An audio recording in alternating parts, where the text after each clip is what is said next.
Sumainyo ang Panginoon. At sumaiyo rin. Ang mabuting balita ng Panginoon ayon kay San Juan. Papuri sa iyo, Panginoon. Noong panahong iyon, sinabi ni Jesus sa kanyang mga alagad, "Kung paanong iniibig ako ng Ama, gayon din naman iniibig ko kayo. Manatili kayo sa aking pag-ibig. Kung tinutupad ninyo ang aking mga utos, mananatili kayo sa aking pag-ibig. Tulad ko, tinutupad ko ang mga utos ng aking Ama at ako'y nananatili sa kanyang pag-ibig. Sinasabi ko sa inyo ang mga bagay na ito upang makahati kayo sa kagalakan ko at malubos ang inyong kagalakan." Ang mabuting balita ng ating kaligtasan. Pinupuri ka namin, Panginoong Jesucristo. Magsiupo po ang lahat at makinig sa homilya. Ang sabi ni Jesus, kung paanong iniibig ako ng Ama, gayon din naman ay iniibig ko kayo. Kung sinusunod ninyo ang aking utos, mananatili kayo sa aking pag-ibig. Mag-ibigan kayo kung paanong iniibig ko kayo. Ito ang pamamaraan para makumpleto ang inyong kaligayahan. Tama po ba ito? Kung tatanungin ko kayo, ano ba sa palagay nyo ang kukumpleto sa buhay nyo? Yung mga pangarap ba natin na kukumpleto sa atin? Kung nabibili mong yung gusto dahil kumikita ka na ng malaki? Yung may nakakasalamuha ka, yung mga nagiging kaibigan mong kukumpleto sa buhay mo? O di kaya ano kukumpleto sa araw mo? Yung kapag pagising mo ay masaya ka at magandang tulog mo? Kapag ang nakikita mo na yung paghihirap at pagsisikap mo ay nagbubunga na?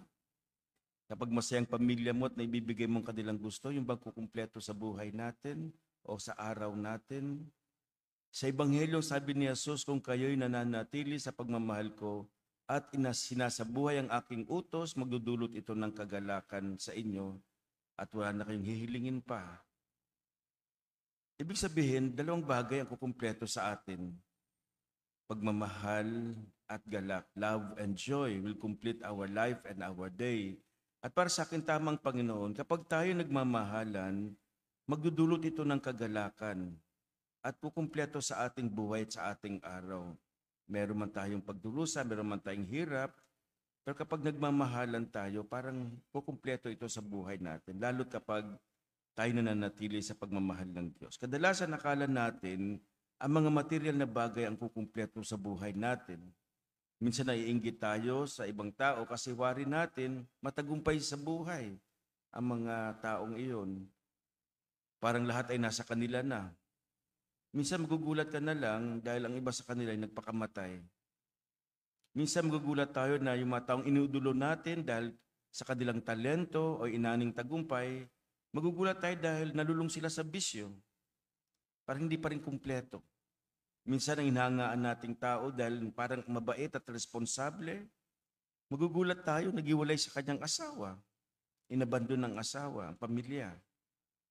Minsan meron tayong nakikitang mahusay na kabataan, matalino, very potential, pero bigla na lang mababalitaan natin na depressed ang kabataan ngayon.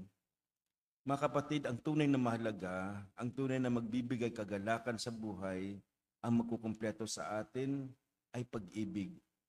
Yan ang sabi ng Panginoon, kapag marunong kayong magmahal at kapag tayo ay minamahal, magiging malakas tayo sa pagsubok, magkukumpletong buhay natin. Sabi nung nakausap po, binanggit ko ito, sana all minamahal. Pero kung tutuusin, lahat tayo may pag-ibig sa puso natin.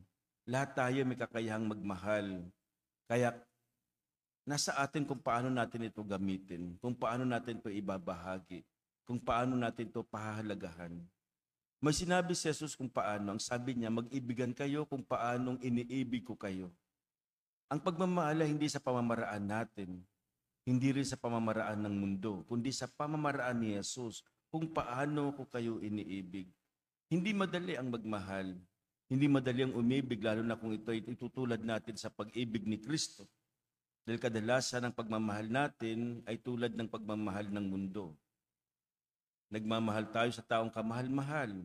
Nagmamahal tayo sa taong attractive sa atin. Nagmamahal tayo sa mga taong madali at masarap mahalin dahil may nakukuha tayo. Subalit ang pagmamahal ng Diyos ay walang itinatangi, walang kondisyon. Mahal tayo ng Diyos kahit na tayo ay masama. Mahal tayo ng Diyos kahit na tayo ay may pagkukulang. Sabi nga, walang pag-ibig na higit pa kaysa pag-ibig na isang taong nag-alay na kanyang buhay para sa kanyang kaibigan. Mahalagang tandaan natin ang pag-ibig ng Diyos ay pag-ibig na nagkukusa at walang kondisyon. Kaya ang mensahe sa atin ngayong araw ng Huwebes, manatili sa kanyang pagmamahal. At kapag tayo nagmamahalan, magdudulot ito ng kagalakan, kukumpleto sa ating buhay, at gayon din sa ating araw-araw na pamumuhay. Kaya kayong nagsisimba lagi, sana matuto tayong magmahal, manatili sa pagmamahal ng Diyos dahil itong kukumpleto sa atin, magbibigay ng kagalakan kahit na tayo minsan ay may mga problemang pinagdadaan. Ang hamon at mensahe sa atin ng ibang